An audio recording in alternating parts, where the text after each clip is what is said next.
Hola amigos, buenos días. ¿Cómo están? Vamos a tener otro capítulo de nuestro podcast. En esta ocasión, hablando de un tema extremadamente importante, interesante y creo yo muy poco atendido, al menos a nivel de los medios y de pláticas accesibles a la gente.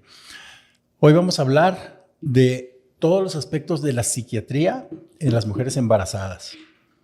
Y para eso tengo aquí a un experto. Estoy feliz porque aceptó estar con nosotros esta vez el doctor Aníbal Acosta Palacio y él mismo nos va a hablar cuál es su trabajo.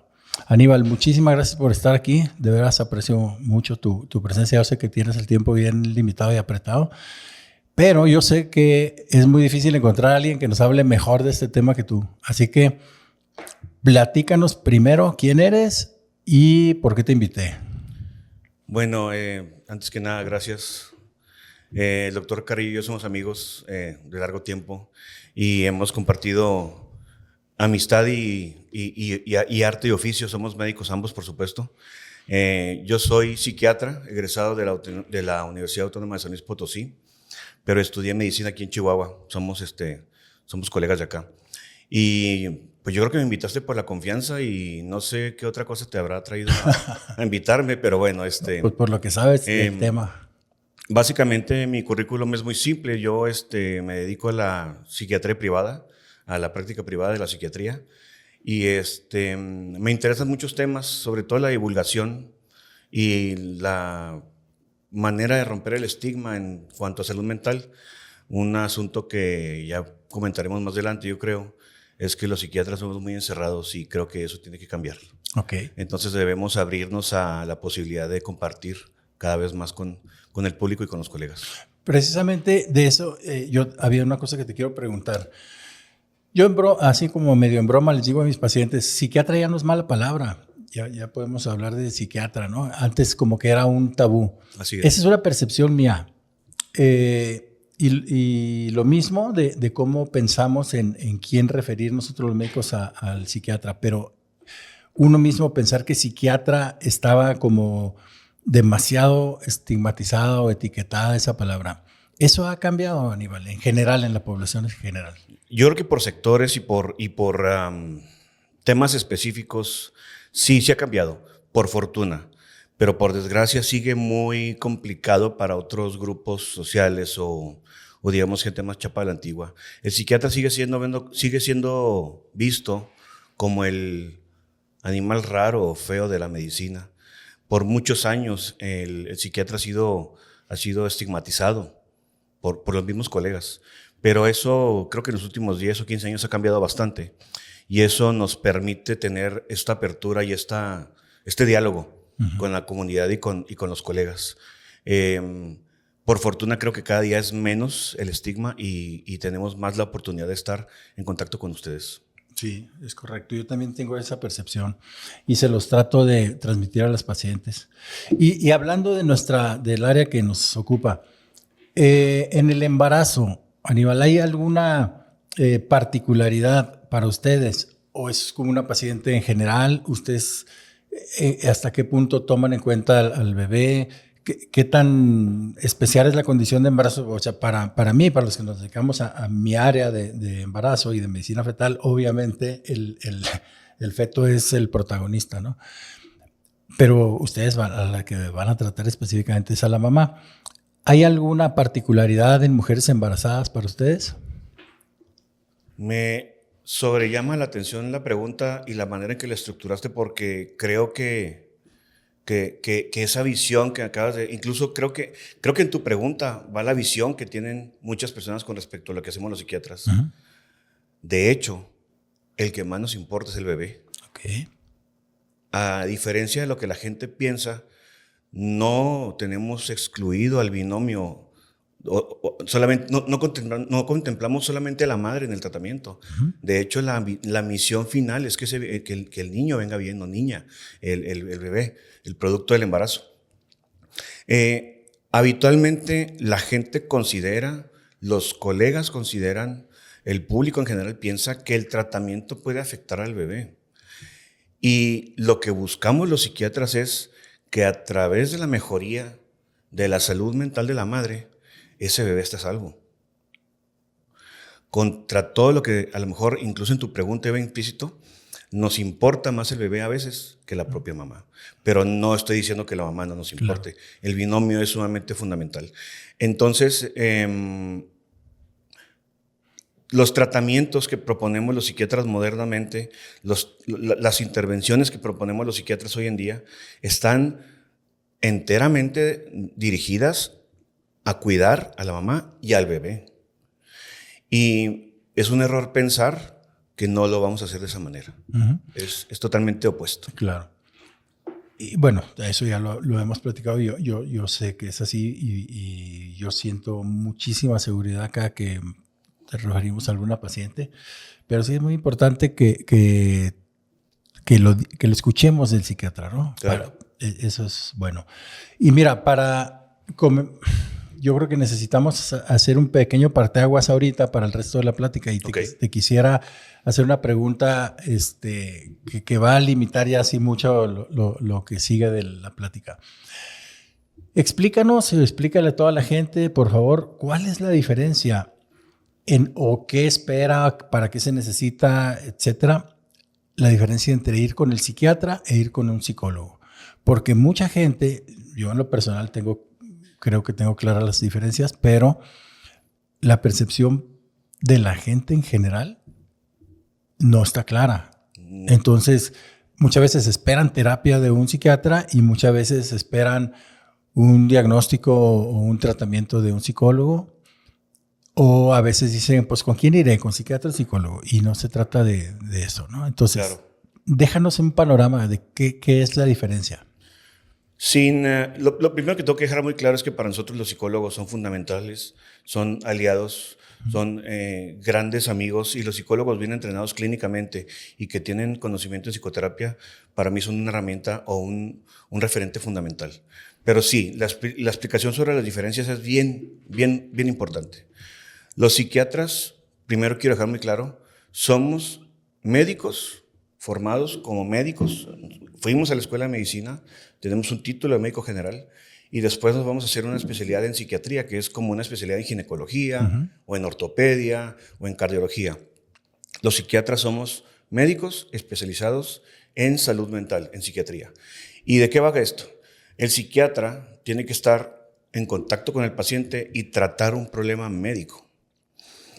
Tenemos un aforismo muy moderno en el que decimos que todo lo psicológico es psiquiátrico. Voy a poner un ejemplo que a lo mejor puede servir como analogía.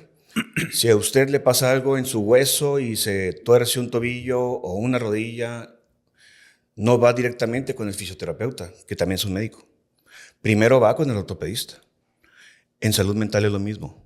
Si tú tienes sospecha de que tienes un padecimiento mental, lo primero que tienes que hacer es buscar un psiquiatra, porque él te va a dar el diagnóstico de tu padecimiento.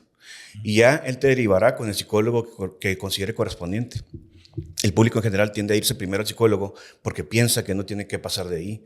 Y en general ese es un error, porque por esa razón muchos diagnósticos psiquiátricos se aplazan. Nada más para que tengas una idea.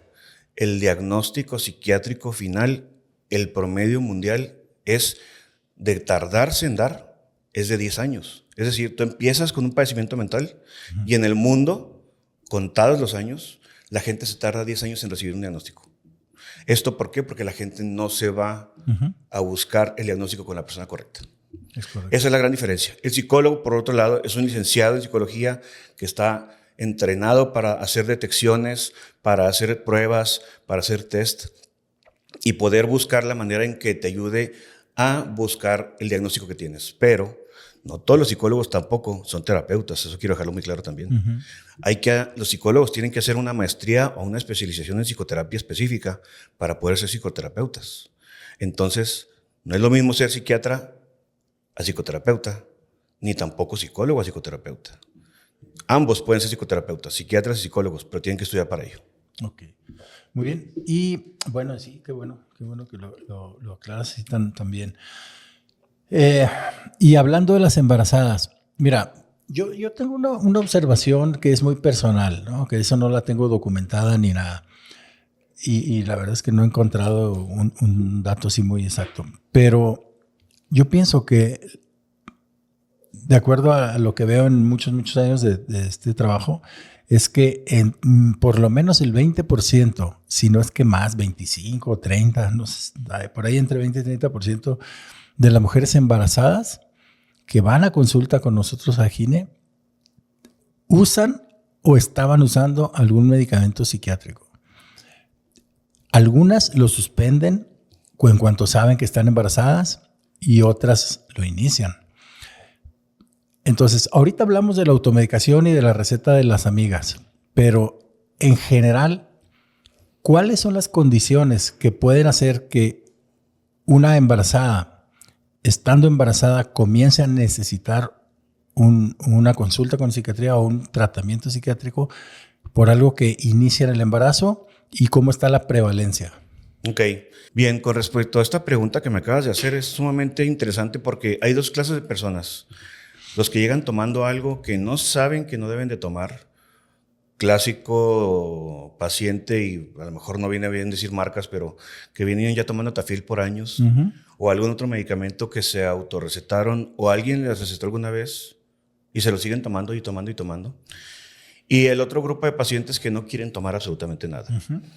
En prevalencias, se puede decir que hasta 1 de cada 5 mujeres embarazadas pueden tener depresión pre y posparto.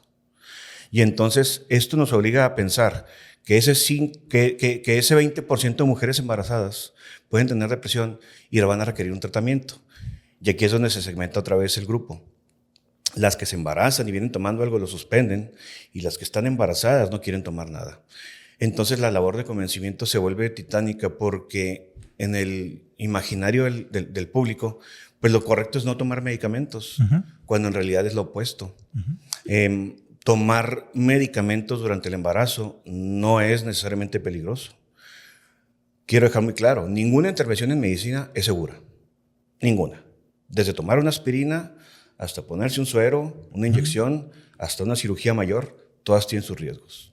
La medicina no es perfecta, pero se reduce grandemente el riesgo en la mujer embarazada con un tratamiento adecuado. Entonces, ¿de qué va la pregunta y de qué va la respuesta? La respuesta es simple. Las personas que están embarazadas, las mujeres que están embarazadas y que requieren tomar un medicamento o están tomando un medicamento, no deben de suspenderlo hasta que tengan el consejo correcto con la persona adecuada. Así es. Que en este caso debería ser un psiquiatra. Fíjate que es muy común que nuestras pacientes lleguen por primera vez y cuando le estamos preguntando qué medicamentos toman, nos digan que están tomando, lo más común es Tafil y sertralina. Ya ahorita tú nos hablas. Pero esas yo creo que son las cosas más comunes, pero hay otros. Pero sí me llama mucho la atención siempre que dicen, bueno, lo estaba tomando, ya no. ¿Y cuándo lo suspendió? En cuanto supe que estaba embarazada. Le dijo su psiquiatra, no, pero es que estoy embarazada. Entonces, y bueno, aquí es muy importante una cosa que yo comento mucho con los pacientes. ¿Tenía un diagnóstico o no tenía un diagnóstico? Aquí vamos a entrar a lo que es la automedicación, ¿no? Muchas veces el diagnóstico, entre comillas, se los hace su amiga o su comadre o alguien. Y dice, no, mire, yo tenía lo mismo, tómate esto. O algunas fueron, como bien dices, alguna vez al psiquiatra y dicen, no, pues me lo voy a tomar. Pero eso es automedicación a final de cuentas. ¿Pero qué es peor, automedicarse o autosuspenderlo, no? Porque también tienen ese concepto que acabas de decir de que puede hacerle daño, cuando en realidad lo que puede hacerle daño es el padecimiento en sí, no el medicamento. Entonces es muy, muy común eso. Yo tengo, y te consta, mucha tendencia y sobre todo en los últimos años, lo reconozco que mi entendimiento fue cambiando de la relación con las pacientes entre nuestras pacientes ginecológicas y psiquiatría. Claro. Entonces es muy común que las envíe. Yo siempre he tenido la convicción de que uno como ginecólogo no debería dar medicamentos psiquiátricos, correcto, sí. Y siempre lo he hecho así. Entonces, jamás he iniciado un tratamiento de medicamentos psiquiátricos. Y cuando uno dice tratamiento psiquiátrico, es dar simplemente, no, tómese un Tafil para dormir. Sácame del error si estoy equivocado. Pero si yo le digo, tómese un alprazolam o alguna cosa para que duerma, porque no puede dormir. Eso deberíamos de considerarlo como un tratamiento psiquiátrico, pero un tratamiento psiquiátrico mal habido, mal hecho, porque no tiene un diagnóstico y ni siquiera sabemos si es el tratamiento correcto. Sí, tienes toda la razón. Mira, es controvertido por varias razones. Yo creo que, primero que nada, tenemos que democratizar el tema del medicamento. No es necesariamente malo que el colega no psiquiatra empiece un tratamiento. No quiero tampoco dejarlo así como lo mencionaste. De hecho, a veces nos sirve que empiecen algo, pero lo correcto es empezar y mandar, si es que el paciente accede, porque muchas veces no quiere acceder, como tú mismo dices, la paciente. Pero en general, yo creo que lo correcto es buscar siempre el consejo. Digo, va de reversa la respuesta. Si a mí una paciente me pide que le recete hormonas, jamás lo voy a hacer, porque no sé cuáles hormonas son las que le corresponden a esa paciente. Aunque tengo nociones básicas de medicina y sé que estas hormonas pueden ser buenas y estas malas, y puedo agarrar un paper y me pongo a estudiar, pero la verdad es que no es lo correcto. Lo correcto es que yo te refiera a la paciente para que leas lo que debe recibir. Entonces, ¿de qué va todo esto? Que la automedicación, que el consejo no bien dado puede ser deleterio para la paciente o en deterioro de la salud de esta paciente. Entonces, sí, lo correcto es que la gente tome su medicamento, pero en base a una información bien dada de una persona correcta. Créeme que cualquier psiquiatra moderno que se aprecie de hacerlo y que tenga actualizaciones correspondientes te va a decir lo que tiene que tomar esta paciente. Y me consta que últimamente en los últimos años has cambiado mucho tu visión con respecto a ello.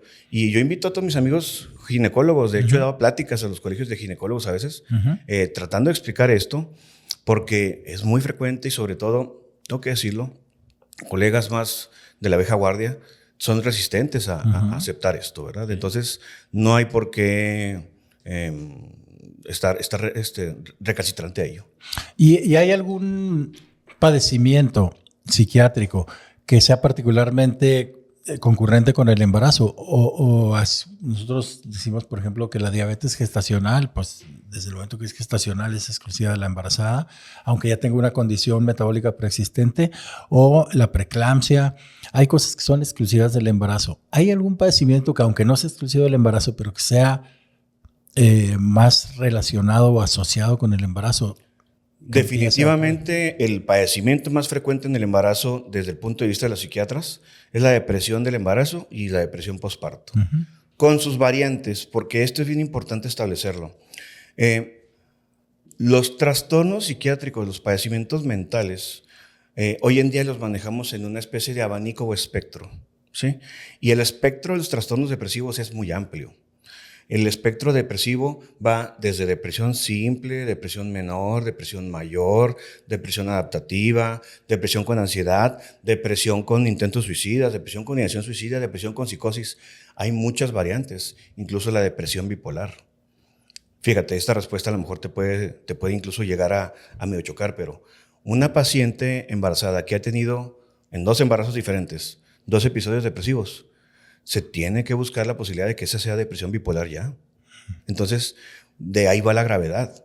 ¿A dónde voy con toda esta explicación? Que la paciente que tenga síntomas depresivos durante el embarazo, tenemos que buscar el especificador que tiene, el apellido. Y de eso va a depender el tratamiento. Por eso digo, está bien que le empiecen algo, pero lo más probable es que cuando llegue conmigo le diga yo, estuvo muy bien lo que hizo el doctor Carrillo para su tratamiento, pero le voy a manejar mejor con este medicamento, porque es más adecuado para lo que viene para usted. Entonces tenemos que buscar esas características del paciente depresivo y sí, la depresión con mucho es la enfermedad más frecuente en la mujer embarazada, con sus especificadores, depresión con psicosis, depresión con ansiedad, depresión con etcétera, etcétera, etcétera. Y ya que mencionas la depresión, vamos a entrar de lleno a uno de los temas más constantes para nosotros en el área psiquiátrica. Claro. ¿Qué es lo que acabas de mencionar? La depresión postparto. Yo creo que la depresión postparto amerita muchísima explicación por parte tuya y amerita información por parte de los ginecólogos, porque no sé si esté subvalorada o a lo mejor está sobrevalorada. No sé, ahorita nos vas a decir. Pero yo te quiero hacer la pregunta un poquito más, con más incisos, ¿verdad? A ver. Ahí te va. En primer lugar, ¿qué es la depresión postparto? En segundo lugar, muy importante. ¿En qué se debe de fijar 3 personas? ¿En qué me debo fijar yo como ginecólogo para prender la alarma, la alerta de que ahí puede haber un problema? ¿En qué me fijo yo de la paciente? Número 2, ¿en qué se debe fijar la paciente que nos está escuchando ahorita, que está embarazada y que le llega muchísima información, veraz o no veraz? Pero ¿en qué se debe fijar ella para saber si es depresión postparto o no, o si se debe de preocupar o no? Y otra, ¿en qué se debe fijar la pareja? Porque no hemos hablado de las parejas y yo sí tengo varios puntos con eso. Pero ¿la pareja debe fijarse o mejor que no se meta, o en qué debe fijarse? Entonces, ¿qué es la depresión postparto? ¿Cuáles son sus variantes también? ¿Y en qué nos debemos fijar? Mira, la depresión postparto, como te decía, es sumamente frecuente. Hasta 6 o 5 de cada mujeres embarazadas pueden tenerlo. La depresión postparto se puede diagnosticar con los siguientes síntomas: sentirse triste o vacío todo el tiempo, comer poco o mucho, dormir poco o mucho. Fíjate las variantes, o sea, son como los extremos de las mismas cosas. Llanto constante, apatía, alejarse de la familia, dejar de estar socialmente disponible, preocuparse o estar ansioso la mayor parte del tiempo, no tener interés en su bebé, tener dudas acerca de la capacidad de poder ser madre y de poder cuidar a ese bebé, y pensamientos de autolesionismo o incluso de suicidio. Esos son los síntomas básicamente de la depresión postparto, que no son diferentes a los síntomas de la depresión común y corriente. Quiero dejarlo muy claro, son básicamente lo mismo, pero aplicados a una mujer que tiene un bebé en los brazos y que ese bebé le está provocando malestar, por así decirlo. No es que el bebé sea el causante, simplemente que la depresión así es. Entonces, esos son los síntomas y deben de estar presentes por lo menos durante 2 semanas. Antes era más tiempo. ¿Cómo se diferencia esto del baby blues, que le llaman comúnmente? El baby blues es una condición muy normal que se debe a una supresión hormonal durante el periodo del posparto inmediato, que dura aproximadamente un mes, digamos por términos así, días francos, 30 días. Si después de esos 30 o 35 días la mujer empieza a sentir estos síntomas que les acabo de mencionar, llanto, comida, sueño, apatía, poca socialización y poca capacidad de sentirse capaz de ser mamá, se debe empezar a considerar depresión postparto. Entonces, si te fijas, no es tanto el tiempo que tenemos que esperar. 2 semanas bastan. Quiero dejarte el panorama así como claro para que veas qué tanto puede tardar una mujer en llegar a buscar el diagnóstico. La mujer que más tiempo he tenido con depresión postparto y que llegó a mi consulta fue una mujer después de 40 años, en su último parto. Y la gente ahorita, a lo mejor cuando escuche esto y lea esto o lo oiga, ¿cómo es posible que una mujer haya tardado 40 años en buscar diagnóstico? Pues sí, 40 años. Durante 40 años tuvo depresión postparto, tenía 60 años cuando me fue a ver y tuvo su bebé a los 20 y desde entonces tiene depresión. Nunca se la trató. Entonces, todo este tiempo que estuvo deprimida después del posparto se considera depresión postparto. ¿Ah, sí? Sí, claro. Entonces, ¿qué no se diferencia, como te bien digo, de un trastorno depresivo común y corriente? Entonces, el tratamiento, pues ahí afortunadamente a esta persona no le pasó mayor cosa, pero ahorita te voy a decir que sí pasa y pasa mucho. Okay. Porque es importante lo que sucede durante la depresión. Mira, es que eso es muy, muy, muy padre, muy interesante. Yo con frecuencia comento con las pacientes que cuando se sienten preocupadas o un poco desatinadas por cómo se están sintiendo y que ellas pensaban que en el embarazo todo iba a ser sentirse muy, muy bien, muy ilusionadas, y a veces no. Pero concurren varias cosas en un embarazo, en una mujer embarazada. Por ejemplo, es muy común, a veces desde cómo empezó el embarazo. El solo hecho que haya sido un embarazo no planeado, que no quiere decir que no quieran a su bebé, pero no estaba planeado y puede ser que le trunque algunos planes, ¿no? Luego, muchas veces hay una mala relación con la pareja y llega en un momento, no en el mejor momento de pareja ese embarazo. Otras veces situaciones económicas, a veces tienen algún problema con otro hijo que tenga problemas de salud y estén en tratamientos muy complejos y llega otro embarazo. Entonces, son cosas que a cualquier persona sana mentalmente o psiquiátricamente sana, digamos, pues representa un reto, por decirlo menos, un problema. La manera en que manejen ese reto emocionalmente, ¿eso se considera un padecimiento psiquiátrico? Porque ahí la frontera entre todo lo que nos explicaste y esto que yo estoy diciendo, ¿cuál es la rayita que separa? Mira, yo creo que tenemos que también tener en cuenta que tenemos personalidades y tenemos padecimientos. Y esta es otra frontera que a lo mejor muchas veces está muy poco delimitada. Y cuando nuestra personalidad es de alguna manera depresiva o permisiva, dependencial, pues se nos puede hacer difícil distinguir la enfermedad de la persona. Pero digamos que todo va en base a la funcionalidad. Si tú observas tú como ginecólogo, eres un observador externo de esta persona y la estás viendo que no puede, durante la consulta incluso del posparto, del puerperio, ve que no puede manejar ese bebé o que no tiene interés. De hecho, los síntomas suelen ser muy llamativos para ustedes, son muy elocuentes. Lo puedes detectar muy rápido, muy fácil. Con ciertas observaciones que hagas durante la consulta te puedes dar cuenta. Entonces, eso es muy diferente a lo que sucede con la personalidad de ese individuo, de esa mujer. Familiarmente podemos tener personas depresivas, de personalidad depresiva o de personalidad dependencial o ansiosa, sin que necesariamente tengan un padecimiento.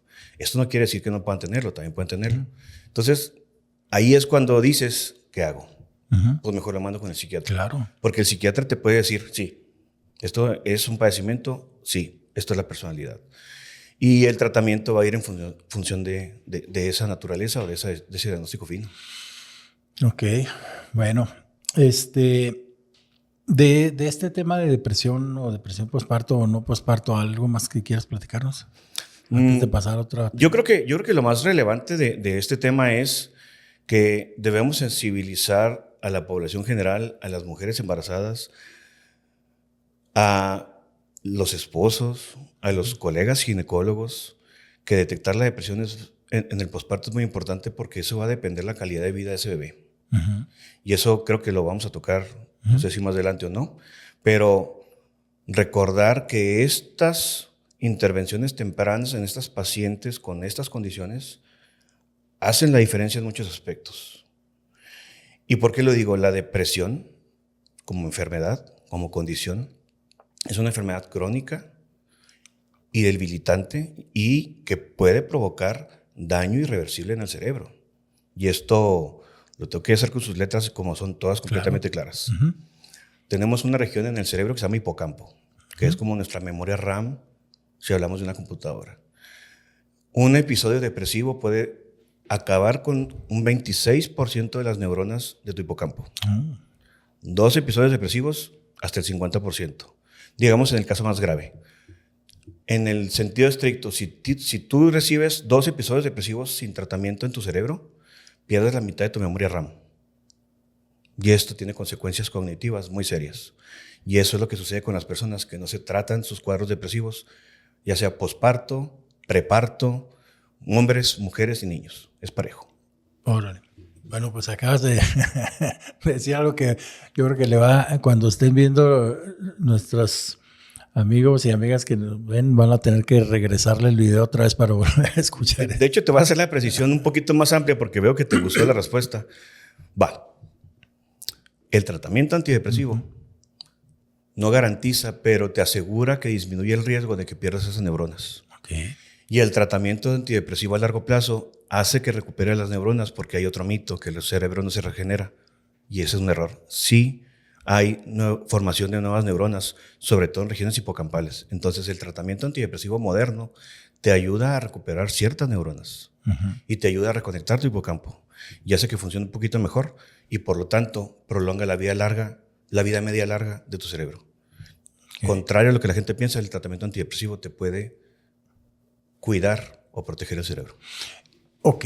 Y en casos, por ejemplo, que también lo menciono con cierta frecuencia, cuando nosotros tenemos una paciente embarazada que tiene una pérdida o está viviendo un duelo por algo, que fallece un familiar muy cercano o que el esposo se queda sin trabajo, algo así muy, muy fuerte que cualquiera nos pondríamos tristes.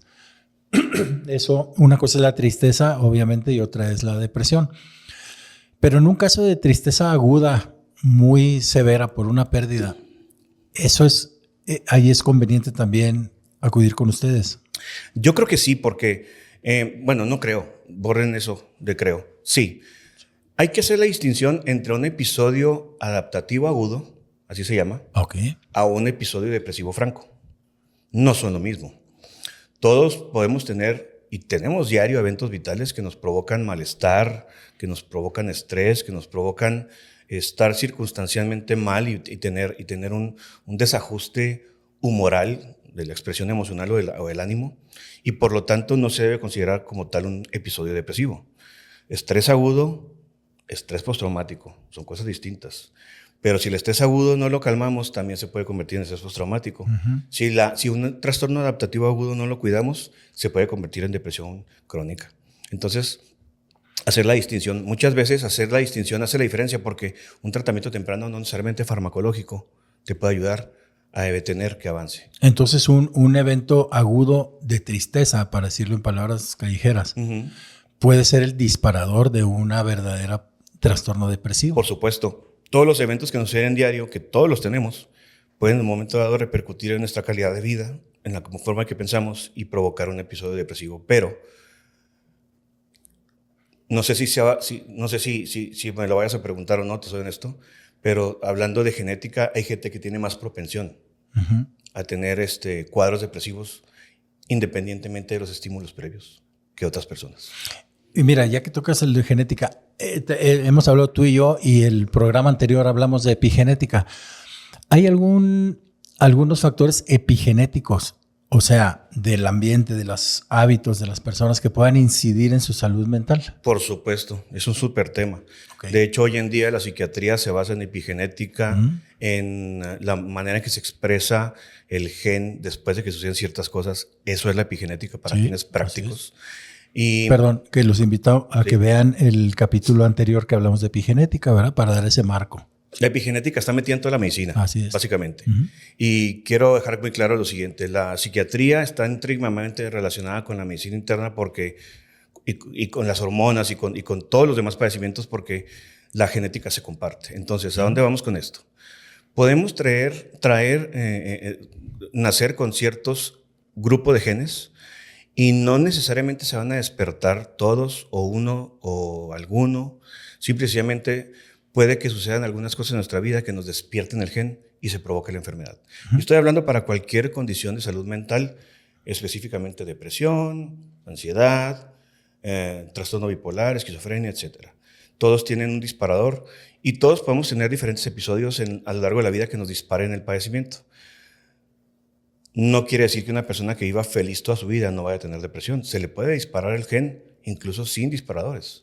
Pero pues las oportunidades se incrementan si tenemos una vida desequilibrada o con problemas. ¿Y qué factores epigenéticos serían los más representativos? Definitivamente el maltrato, las precariedades en la vida temprana, los aspectos metabólicos y de alimentación, el sedentarismo y la falta de ejercicio, y en general vivir en un ambiente que sea adverso al ser humano. Eso es lo que puede despertar el gen que nos provoque el trastorno. Okay. Y hablando justamente de estresores, justamente el embarazo es uno. ¿Por qué? Porque los cambios hormonales son tan severos que pueden provocar que se dispare el trastorno depresivo por ciertas fallas en el cerebro que a lo mejor son tema de otro programa o no sé si lo vamos a ver ahorita. Pero es importante dejarlo claro. El embarazo es un evento estresante que puede disparar el trastorno depresivo. No, adelante. ¿Te interesa que lo hablemos? Sí, por supuesto. Simple. En la mujer embarazada, la disminución del estrógeno es la que provoca la proclividad o la propensión a tener un cuadro depresivo. La mujer embarazada, el estrógeno baja, y el estrógeno es la hormona que mantiene sanos los receptores de serotonina. Por eso en la mujer es más frecuente, y esto no es un tema de género ni de sesgo de género. No quiero sonar ni misógino ni nada de lo que está muy de moda hoy hablándose. Esto está claramente determinado. La mujer tiene más propensión a la depresión justamente por eso. Los cuadros depresivos se dan durante la menstruación, que es el estrés, el trastorno de premenstrual que le llaman, en la menopausia y sobre todo en el embarazo. Entonces, la falla estrogénica provoca que se esconda el receptor serotoninérgico y provoca cierta falla en la neurotransmisión y hace que se manifieste el síndrome depresivo. Claro. Es por eso que tenemos que tener mucho cuidado en la mujer de que no tenga esa propensión al cuadro. Sí, precisamente te iba a comentar el ejemplo clásico de esa supresión de estrógenos y que lleva a condiciones depresivas, pues es la menopausia, ¿no? Claro. Y no solo eso, fíjate, a veces hacemos así la pregunta entre cuates médicos. ¿Cuál es la causa más común de muerte en mujeres después de la menopausia? Y casi siempre nos dicen cáncer de mama. Y no, para nada.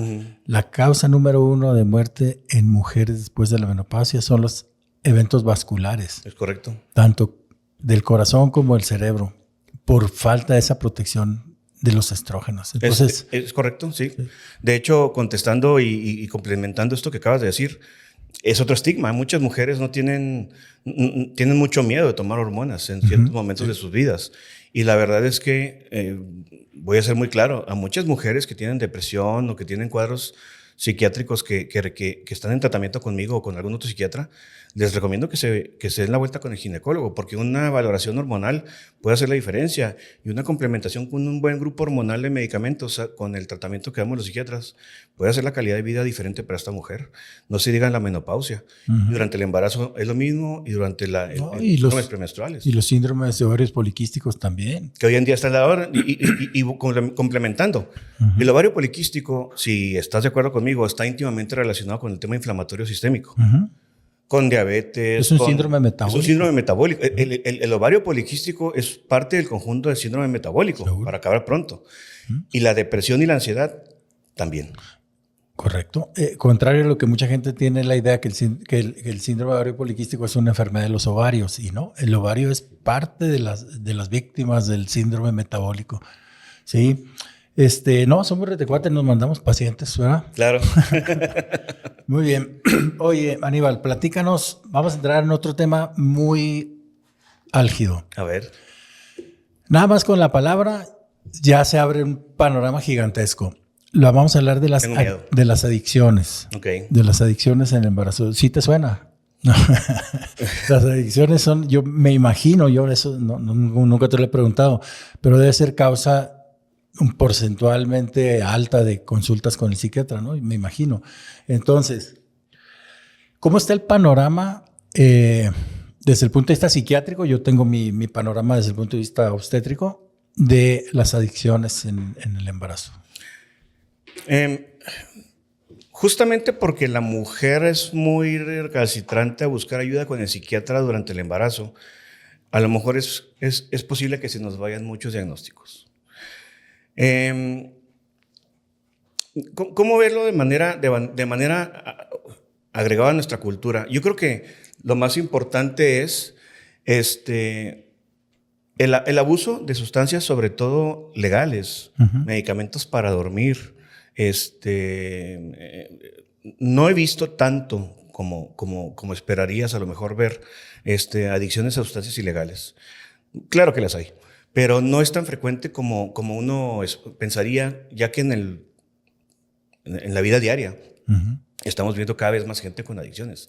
Entonces, yo creo que es un tema que tenemos que tocar de una manera distinta, y que los psiquiatras deberíamos ser más enfáticos en buscar intencionadamente y nosotros este tipo de adicciones o de comportamientos durante el embarazo, porque la mujer no es tan proclive a las adicciones como el hombre. Hay una gran diferencia en ello. Pero digamos que el alcohol y el abuso de benzodiazepinas o medicamentos para dormir podría ser lo más frecuente, aunque no es tan común como a lo mejor podrías esperar. Y ustedes no tienen mucha limitación desde el punto de vista de psicoterapia o desde el punto de vista de farmacológico con mujeres adictas a algo, sustancias ilegales, por ejemplo, que quieran corregirse en el embarazo. Sí. Como te menciono, rara vez se acercan, no van al psiquiatra. Ese tipo de pacientes se quedan en el tintero por ahí en el camino, no llegan al papel del psiquiatra. Y es un asunto que tenemos que revisar, porque socialmente debe ser un problema grande. Sí, sobre todo en clínicas de embarazo en adolescentes, ¿no? Me imagino que el psiquiatra es uno de los componentes más importantes en una clínica de embarazo de adolescentes. El problema es que no hay muchas clínicas de embarazo de adolescentes. Y no hay psiquiatras que vayan a esas clínicas, además. Algunas instituciones tienen su clínica o departamento, ¿no? Nosotros en medicina decimos la clínica de cuando es como un departamento dentro de una institución de salud. Entonces, como hay clínicas de hipertensión o clínica de diabetes, etcétera. Entonces, en clínica de embarazo de adolescente, pues ahí sí, yo entiendo que en la práctica privada no sea muy común que lleguen adictas embarazadas, pero en un hospital público, pues no es algo tan raro. No creo que sea tan raro, te soy honesto. Mi experiencia no es tan amplia, está un poco limitada en ese sentido, porque como tú bien dices, la práctica privada es un poquito... Sí, igual yo también no trabajo en una institución así donde haya demasiados casos. Yo creo que aquí sería importante mencionar al público que sería bueno tener en cuenta esto en sus pacientes embarazadas de la familia, sobre todo si se tienen sectores públicos, buscar ese tipo de síntomas o de problemas, ¿no? ¿Y cómo funciona? Explícame una cosa que yo siempre he tenido esa curiosidad.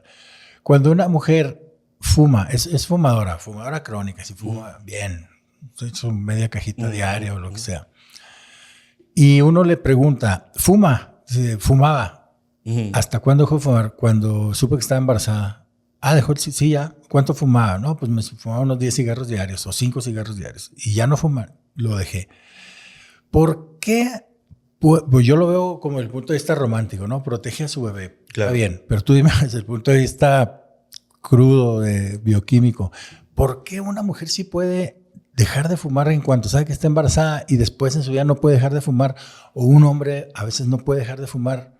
Claro que nosotros pues no nos embarazamos, no puedo comparar que también podríamos hacer lo mismo, pero ¿por qué el saber que estoy embarazada, dejo de fumar? Se acaba el embarazo y a los 3 meses ya fuma.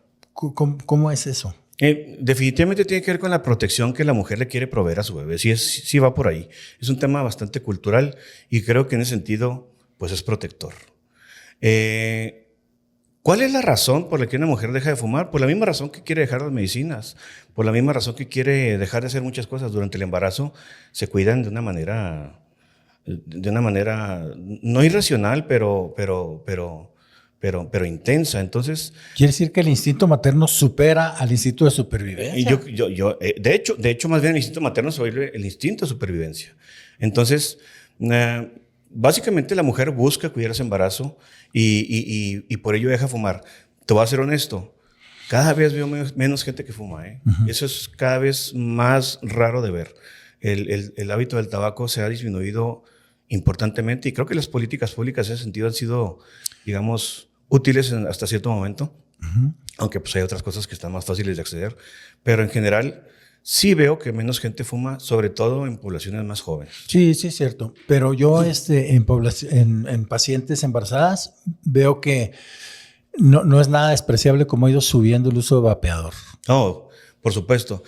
La gente no tiene idea de lo que está sucediendo y es un caballo de Troya el vapeador. Te voy a ser honesto. Creo que a la larga nos vamos a dar cuenta de que tiene más daño el vapeador. No, es lo que yo les digo, hace más daño, mejor fume. Exactamente, es tan malo, o a lo mejor más, que el mismo cigarro.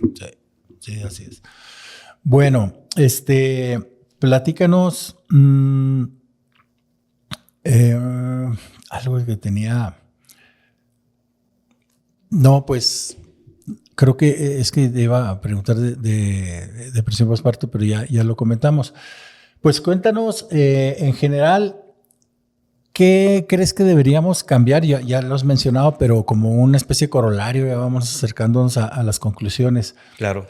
¿Qué tenemos que hacer los ginecólogos? ¿Hacer juntas con los psiquiatras, sesiones, invitarlos, o nosotros ginecólogos ir a algunas sesiones con los psiquiatras para poner... O sea, creo que va más allá de lo que individualmente un profesionista debería de pensar por su paciente. Yo creo que esto ya debería de ser un poquito más de especialidad con especialidad, ser así como cierto grado de simbiosis entre especialidad. ¿Qué sugerirías tú?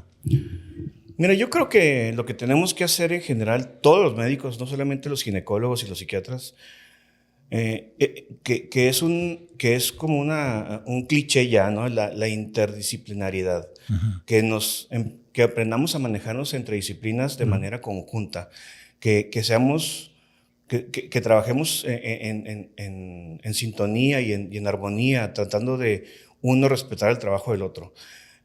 se ha vuelto muy difícil porque se segmentó demasiado la medicina. La medicina se segmentó tanto y se superespecializó que entonces dejamos de ver que enseguida había un vecino que es dermatólogo y enseguida tenemos un vecino que es ortopedista y enfrente hay un cardiólogo. Dejamos de voltear a ver otras cosas por superespecializarnos. Y eso es lo que nos ha provocado este distanciamiento. Y luego tenemos el tema de que el recelo entre especialidades también hace mucho eco, mucha resonancia, y por lo tanto como que no queremos saber mucho de lo que pasa con el vecino. Yo invito de verdad a los ginecólogos, en general a todos los que son mis amigos y los que no son, los que me conocen y los que no, que traten de deshacer y desaprender lo que han aprendido y tratar de volverlo a aprender. Okay. Porque solamente así podemos aceptar que hay cosas que nos superan en conocimiento. No estoy diciendo que yo sea mejor que un ginecólogo, simplemente tenemos capacidades distintas. Claro. Tenemos áreas de trabajo que son independientes, pero que el último están en la misma persona, la misma paciente. Y entonces, ¿qué debemos hacer? Sí, los psiquiatras acercarnos a los ginecólogos confiar en los psiquiatras y tratar de hacer lo mejor posible para que el conocimiento sea compartido, ¿no? Claro, para beneficiar a las pacientes. Y para despedirnos, dinos un mensaje, o diles por favor un mensaje a las embarazadas que escuchan este programa, porque ahorita habrá gente que todavía no está embarazada y que lo va a ver después. En algún momento las embarazadas que vean este programa tan interesante, ¿qué mensaje les das respecto a tu área de psiquiatría? Primero que nada, lo que deben de intentar comprender es que tener una enfermedad mental no es ni un delito, ni una debilidad, ni una falta de voluntad. No es nada malo. Es una condición que puede suceder. Y nos puede suceder a cualquiera. Entonces, primero. Segundo, aceptar eso. Segundo, aceptar que debe llevar un tratamiento. Y tercero, que ese tratamiento debe ser el correcto y con la persona que debe saber cómo se hace ese tratamiento. Aceptando estos 3 pasos, yo creo que estamos todos salvos. Comprender que la proporción es alta, que 1 de cada 5 mujeres embarazadas va a tener depresión y que esa 5ª mujer debe ir con un especialista. Y a lo mejor esto no les gusta, pero si su ginecólogo dice que no vaya, cambie de ginecólogo, porque no es un consejo adecuado. Un consejo adecuado es que el ginecólogo sepa decidir cuándo debe mandarse a paciente con un especialista que no es de su competencia. Eso lo digo claramente, porque todavía me sigue tocando ver pacientes que vienen de ginecólogos que les invitan a dejar el tratamiento. Y esto es penoso, no son los tiempos. Creo que estamos en el siglo XXI, si mal no recuerdo. Creo que estamos en épocas muy modernas y tenemos tratamientos muy bonitos, muy adecuados, y no se vale en estos momentos estar con ese tipo de pensamientos. Sí, yo también les diría a las pacientes que se quiten de la mente esa idea de que un tratamiento va a dañar a su bebé. Como ya lo dijiste desde el principio muy claro, ¿no? El chiste es que el tratamiento lo dé el experto. El tratamiento es protector para el bebé. Así es. Bueno, pues Aníbal, muchas gracias por venir. Yo creo que este programa va a dar mucho de qué hablar porque son temas muy álgidos, ¿no? Muy sensibles. Y viniendo de un experto como tú, pues tiene mucho valor escucharlo. Muchísimas gracias por venir. Muchas gracias por haberme invitado. Gracias. Y es un placer haber compartido con ustedes algo. Siempre ilustra mucho escucharte. Gracias, Aníbal. Gracias.